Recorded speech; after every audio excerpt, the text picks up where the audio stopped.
Hello, everyone. I'm Sibyl Star, and I'm here to give the astrology forecast for the Leo new moon of 2024 that is happening on August 4th at 4:14 a.m. Pacific time.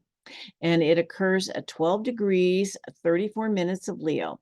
And we know that at the new moon, the energy of the new moon lasts for about 30 days as it sets the intention for the next 30 days. It's like planting a seed. All right. So now I'm going to show you, I'm going to screen share and show you the chart of the new moon. All right, here we go.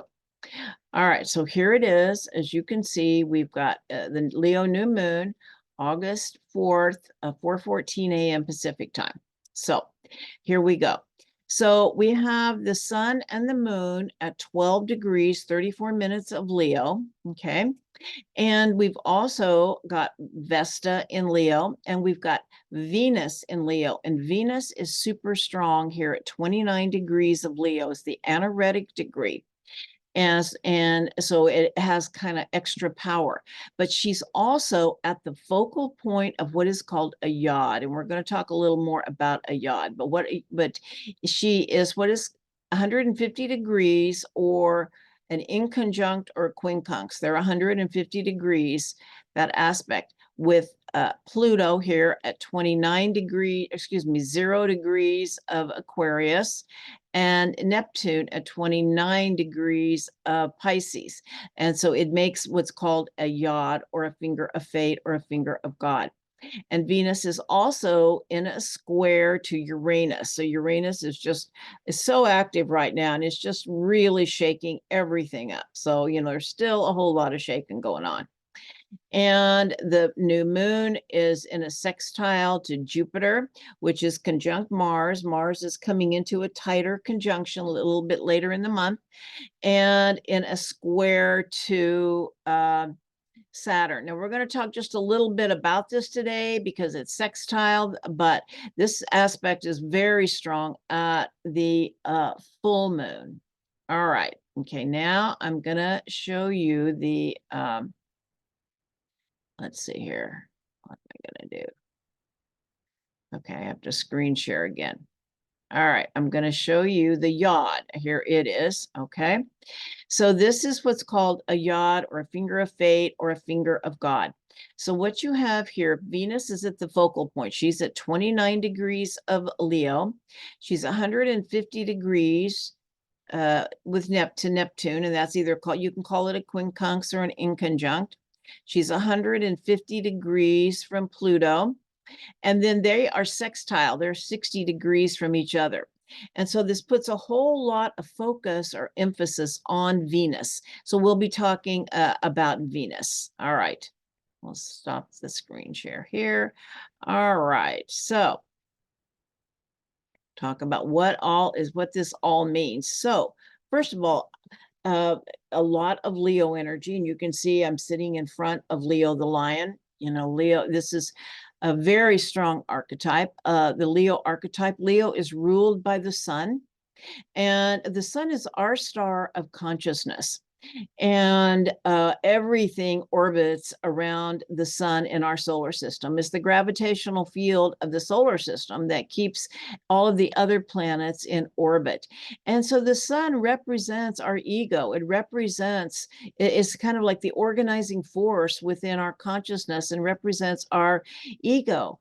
But it also represents our higher self, the divine spark that lives within us, our true divine nature, our genius. And so when the sun is in Leo and planets are in Leo, they're asking us to let our light shine. That's the biggest gift that Leo can give.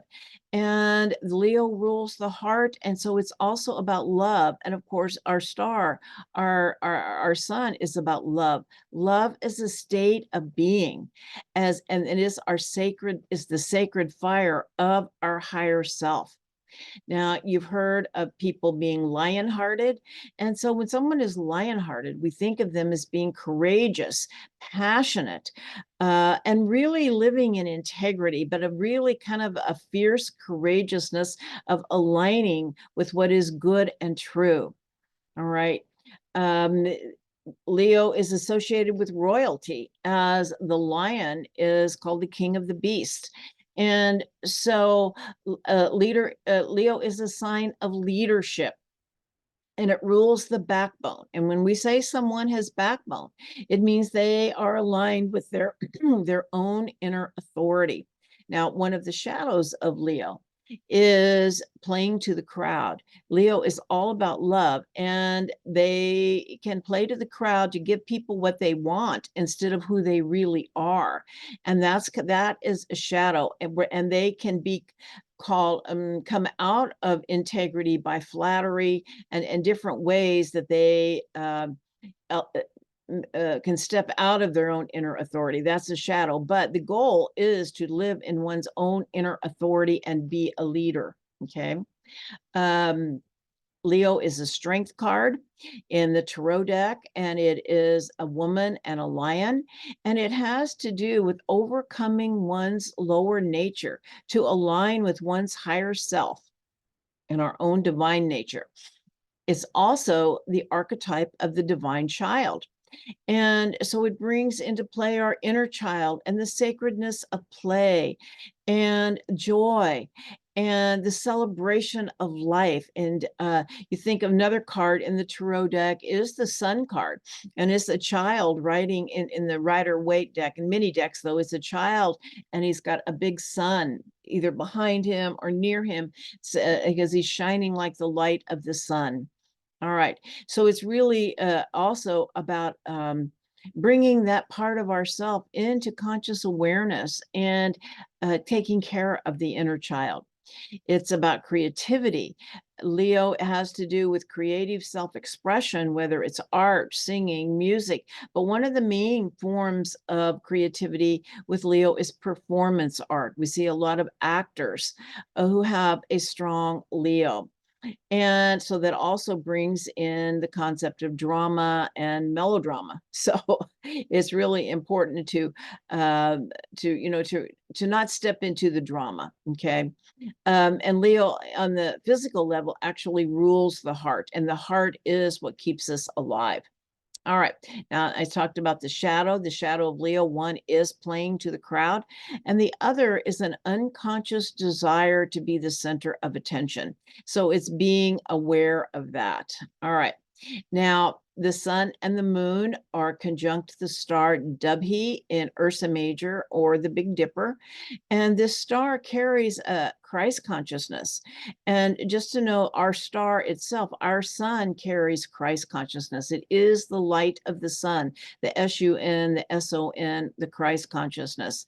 And it carries the wisdom of unconditional love. Now, the Sabian symbol for this is kind of a different one. We have all this Leo and all this fire. So the Sabian symbols, for those who don't know what it is, what they are, there was a psychic named Elsie Wheeler who had a vision for every degree of the zodiac, and back in the 1930s. And it often gives us a deeper level of understanding of the message of and the symbolism. All right.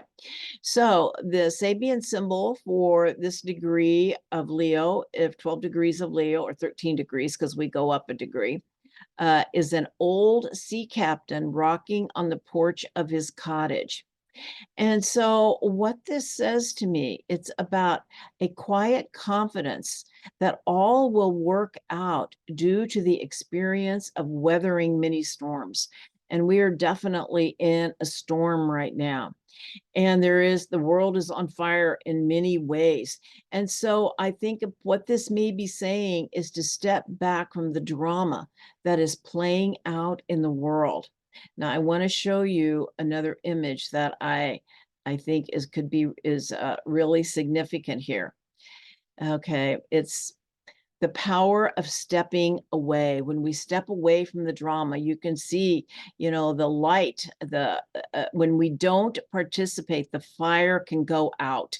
It's really important to step away from the drama. All right. Okay. All right. So let us keep going. So,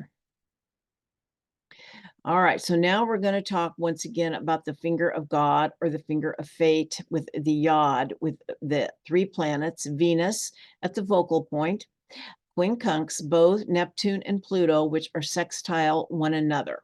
Okay. And the energy of a yod focuses like a laser beam on that 3rd point.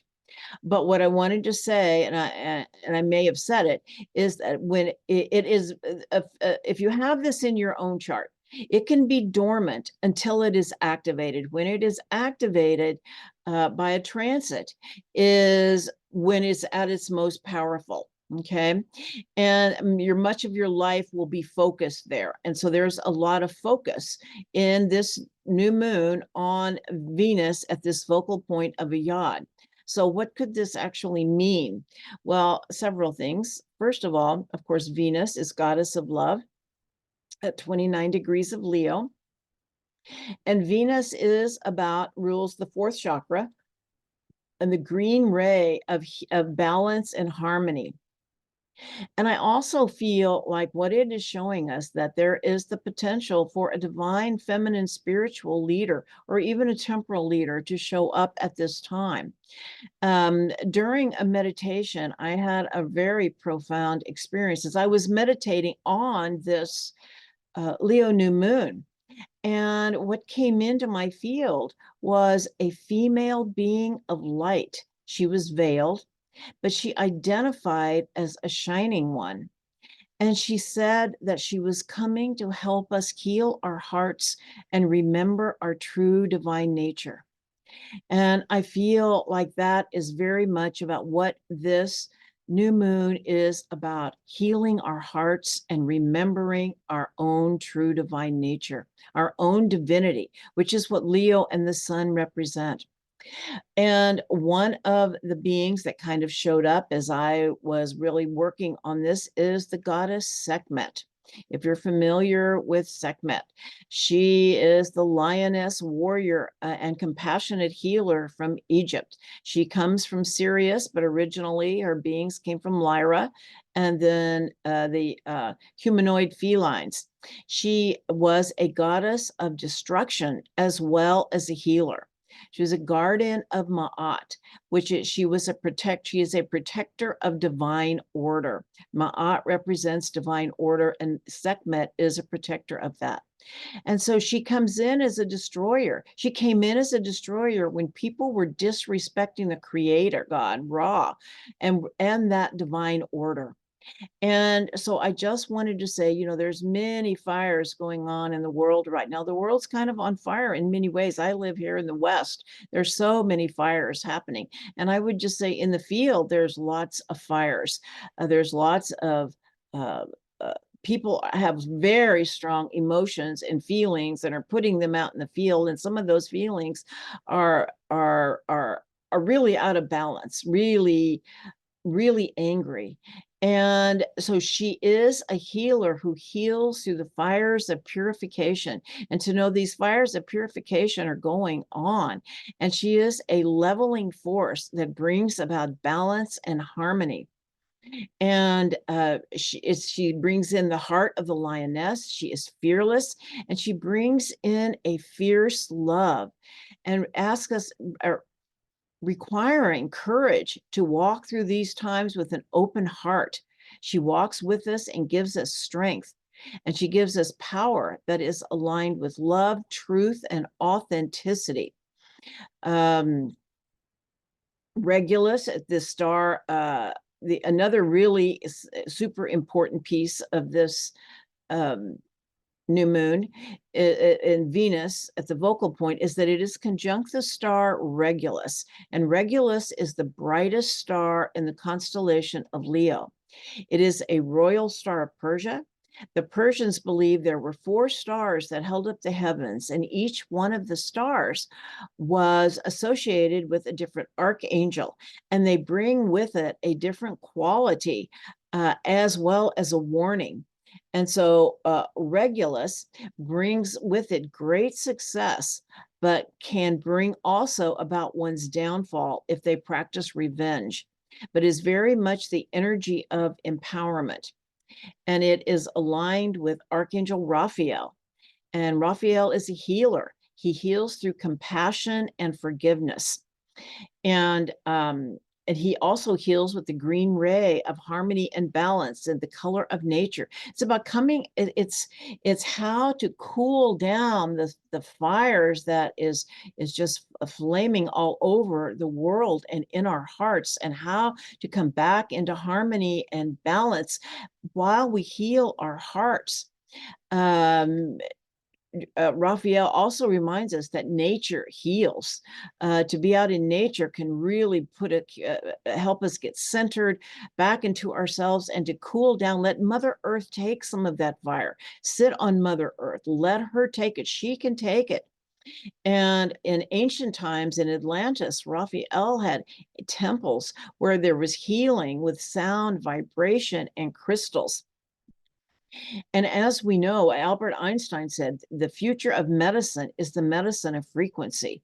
And so the key is to raise our vibration. That, these purification, it is the times of purification, and we are being purified, but we have to let go of the old stuff and find our balance. Let go of that old baggage, let it burn off and come back to balance and harmony. And one of the other ways we can do this, there are many energy medicines that are out there right now. And of course, one is, of course, the violet flame. I talked about the violet flame last month, about how it transmutes negative energy through compassion and mercy. And we can substitute the word mercy and forgiveness. And we can certainly change mercy into compassion once again. And that's what I feel like a big piece of what this yacht is about. It's about healing our heart with compassion and forgiveness. And another method is that I've been going to is called the EES system, Energy Enhancement System. It is scalar waves, which helps bring our energy field back into harmonious balance. So yes, we are going through these purification times. Sekhmet is here and we are being purified. But the key is to be able to move through that and to let that go, let it burn off the old stuff, come back into balance and harmony. And Raphael is also the archangel of leadership. They say he sits in the heart of the sun and carries the power of light. It's one of the primary stars of leadership, where we are all being asked to stand up now into our true and authentic selves, which is our power. And Archangel Raphael wants us to know that he is very present now to help us in these challenging times, to help us heal our hearts and stand in our power. Because as we said, Leo rules the heart. So it's about healing our hearts, because it is through our hearts that the new world is being born. And when we lead from our hearts, we will always find our way. And when we choose kindness and generosity of spirit towards ourselves and others, is how we heal our hearts and our world, and to come back into balance and harmony.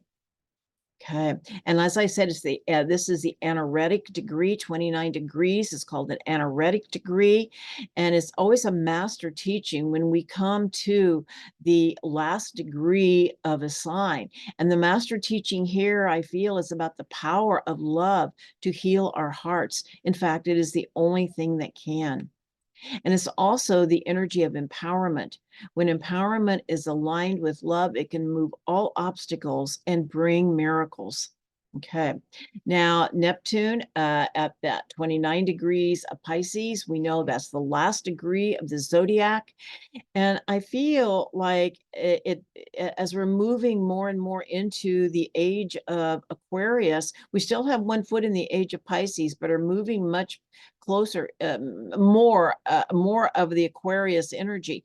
This is the last time Neptune will be in its own sign when it leaves it in 2025. For 144 years. That is how long it takes to make a full cycle. So anyway, but Neptune in Pisces is about compassion, unconditional love, and reminding us that we are never alone and that we are part of something greater than ourselves. That we, as we make this shift in consciousness, we shift the whole universe, and the angels and the cosmic host have our back, but we are asked to have courage. Neptune remains conjunct the star Shaat in the constellation of Pegasus, and that is about a receiver of divine messages. There are messages coming in. Pluto is also part of this yod, is the other piece.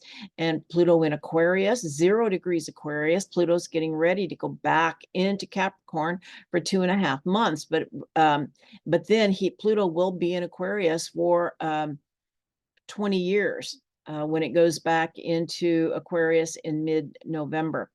And Pluto is about forgiveness. It's about radical self-forgiveness and forgiveness of others. It's like that is really the transformer. As this energy, the light is coming in, all this fire is coming in, the light is coming in, because we are in the photon belt and a new increased light coming in.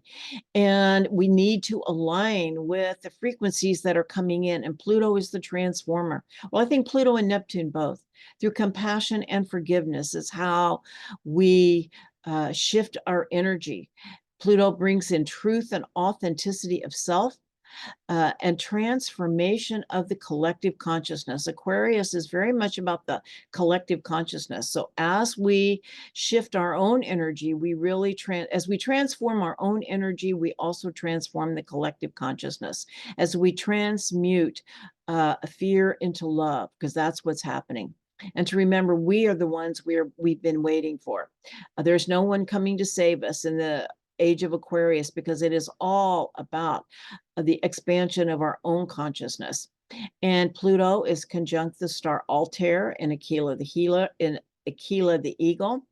And this has to do with hearing the divine call for your soul mission, and to stand up, and to why you are here is like all hands on deck as we are moving into these new fields. Okay.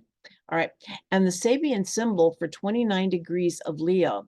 And by the way, there's 3 planets going across 29 degrees of Leo this month: Venus, Mercury, and the Sun. So it's a really significant degree. So the Sabian symbol for this degree is: an unsealed letter has vital and confidential information. I feel like on one hand, it's about a message from spirit about our calling or our next step, our stepping into what is our soul mission? What are we being called to stand up for? To not so much to stand up for, but to live in love. Okay. But I love this as well. This comes from James Burgess. He says the meaning of this symbol is the universality of knowledge. Secrets can only remain secrets for a while. All that is known by one will eventually be known by all, and that it's time to share sacred knowledge. You know, there have been mystery schools throughout the ages where only a few were able to have access to this information. As we move into the age of Aquarius, this information is going to be made available to everyone, because it is a collective shift. It is a shift in the collective consciousness. All right. And of course, the main secret is that the universe is made of love, and all we have to do is love to align with it. All right. Okay. All right. Now we'll get into a little bit more. We've got Uranus conjunct Algol and square Venus. And of course, we've been seeing Uranus. I mean, you know, it's like you think things are happening one way and you find out, no, they're not. And to know there's just many shifts and twists and turns happening. Uranus brings sudden change and awakening, and whatever you think it's going to be, that isn't it. Okay. And Uranus is now at 26 degrees. I think I saw 26 degrees, 55 minutes, getting ready to go up to 27 degrees. It's going to be at 27 degrees, I believe, all through August, and then go retrograde, maybe the end of August. All right. But Uranus brings chaos, it brings breakdown. things are getting shaken to its foundations. But to also know with Uranus, it brings breakthrough. It's like any place where we're stuck. That's why we get shook so hard. Uranus is pushing us out of our comfort zone. um you know, Uranus is getting us to move, to make different choices. Because when we're comfortable, we don't always we make choices based in security. Uranus takes that away, so that we have to make a choice to really align with our soul plan. We are living in a tumultuous time. But Taurus, Uranus is in Taurus, and Taurus does say that, to stay centered and in the present moment to weather the storm that we are in. But also know that storms often clear the path so we can see our way forward. The storm may feel really uncomfortable, but when it's done shaking, we can see a whole new direction that maybe wasn't there before. Okay. And conjunct the star Algol, which, as we know, is known as the demon star. There's many levels and layers of meaning. Uranus is going to be activating it for a solid year, so we're going to get we're going to be able to look at it from many different angles and perspectives.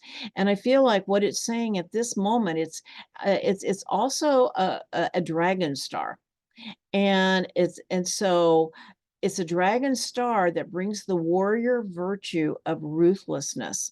And what this actually means is knowing when it is time to let go, to make the cut, something that no longer has life force.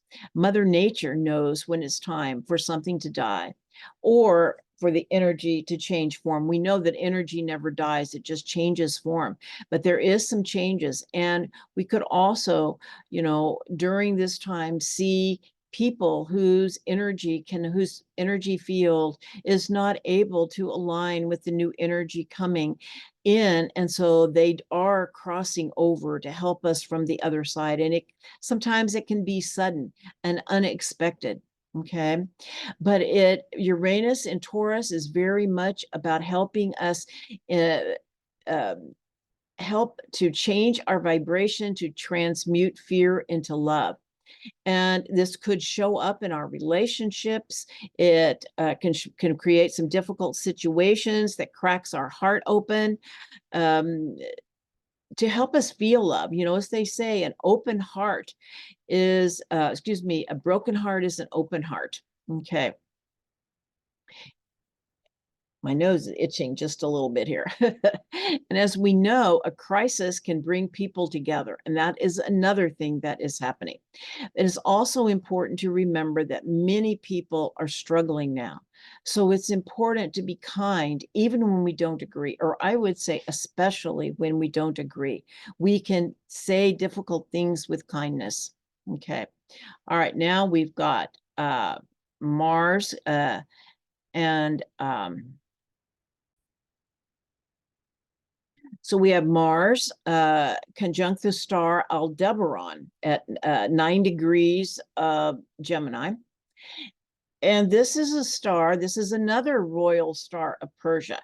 And this star aligns with Archangel Michael, who carries the sword of light and truth. And he is, the cosmic leader and protector. And what this star and Michael also helps us recognize that the divine will that is behind all things, and the divine will is actually the divine plan. Okay, the divine will behind all temporal gifts. Why we have the gifts that we have, because they're part of our divine plan. He is a cosmic leader who brings the ability to believe in oneself as a motivating force. Archangel Michael is our protector, and we can call upon him for help, and he will always answer. And he's also letting us know, I feel like both of these angels, so strong in this chart, are letting us know the angelic realm is here helping us in this shift in consciousness. All right. The star Aldebaran brings great success when living in integrity, but a fall from success if one steps out of integrity. And Aldebaran is a star nation where there are schools of leadership, and is also, some say, the home of our guardian angels. It carries the energy of the Mars, Jupiter energy of courage and self-confidence. All right. Now, the Mars-Jupiter conjunction in Gemini is sextile the new moon and square Saturn. And so it brings opportunity when aligned with integrity and courage. And in Gemini, it's a focus on how we use our words. And like I said, it's square Saturn. It's going to be really when is that exact? It's like at the new moon, of the full moon, I think like the 19th. Okay. And of August 19th. And so square Saturn and Pisces can say to be responsible with our words. I'm going to be sharing a lot more about this at the full moon. That we can transcend bitterness. Even when we disagree, we can say difficult things in kindness and being in the present moment. Mars is also about our free will choice. When we choose to act from love instead of fear, it changes our experience, and it also changes the world because it has a ripple effect. And Mars asks for courage to be able to act from love, because it's much easier to just react, from fear. But it takes a real, consciousness and courage to choose love. All right. We have Mercury at 4 degrees of Virgo. It goes retrograde later in the day on August 4th, or here in the United States on August 5th. So it's August 4th, 5th. And it's going to be, Mercury's going to be retrograde for 3 weeks. Mercury goes retrograde 3 weeks, 3 times a year. So it's going to be retrograde until August 27th at 21 degrees of Leo. Mercury moves into Leo on August 15th. There will be once again at 29 degrees of Leo, that very powerful point, and also still in a yod with Neptune and Pluto. First, let's just talk a little bit about the retrograde. When Mercury is retrograde, Mercury goes retrograde when we've gotten ahead of ourselves. Like I said, it happens 3 times a year, 3 weeks at a time, and it's to slow us down and bring us back in to reassess our situation, to rethink our situation, if we're writing, to edit, to redo something before we move ahead. It's to take care of unfinished business before we move ahead to new business. All right. Communications can slow down, especially technology, and especially when Mercury is either in Gemini or Virgo. Okay. And there could be some delays. And to just be able to ride the wave of energy. And even if there is a delay, know that when Mercury goes direct, things will catch up with themselves again. And Mercury in Virgo is about analyzing, bringing together the facts to make better decisions. Okay, so there is a Mercury in Virgo retrograde is actually quite good, because it really helps us to sit back and really look, reassess what is really happening so that we can make better choices. Okay. But then it goes back into Leo on August 15th, once again at the focal point of the finger of fate, and to know that your thoughts carry the light of Creator to change the world, and to speak words of love and kindness. Let our words heal through compassion and forgiveness. Let our mind be in service to our heart.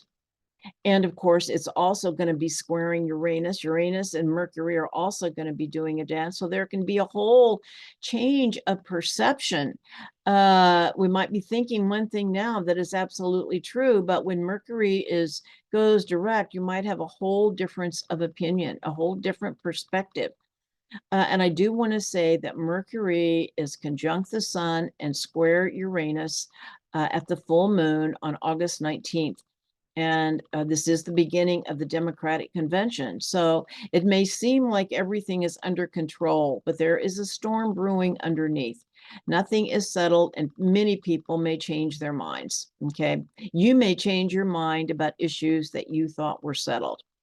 All right, and I'm also going to just talk about the Lionsgate. It's not at the new moon, but it's 4 days. It happens in this new moon cycle. The Lionsgate happens on August 8th every year. That is when the sun and Sirius, excuse me, it is when the sun and earth are the closest to Sirius, okay? The Lionsgate portal opens every year between July 28th and August 12th, but its official activation day is August 8th, when it's most powerful.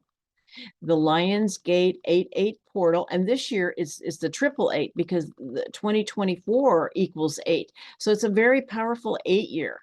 The Lionsgate portal is an opening of a galactic gate that delivers high frequency energy into our beings, allowing us to rebirth our spirit energy and the spirit energy of Mother Earth. And the 8 energy in numerology is the number of infinity. It is the energy of empowerment. It supports efforts and intentions that manifest in the material world. Its power resides in its ability for manifestation on every level. So it is a time for manifestation. So, in conclusion, this new moon brings in a fierce love that ignites the sacred fire in our hearts for what is true, authentic, and aligned with divine will. It is very much about healing our hearts and remembering our own true divine nature, and reminds us that we are never alone. That Archangel Raphael and Michael tell us they and a whole host of angels are here to help us. Actually, the whole universe is here to help us. The world we are experiencing today is a result of our collective consciousness. If we want a new world, each of us must start taking responsibility for helping create it. We must heal our hearts to heal the divisiveness of the world. Choose love in every thought, word, and action, and we will create a new world based in love. Release fear and choose love. There really is no other way. All right. Wishing you all many blessings in the coming month. If you like this video, please check like and subscribe. And if you're interested in a reading, my contact information is in the box. And so just wishing everyone namaste and wishing you a beautiful month. Many blessings.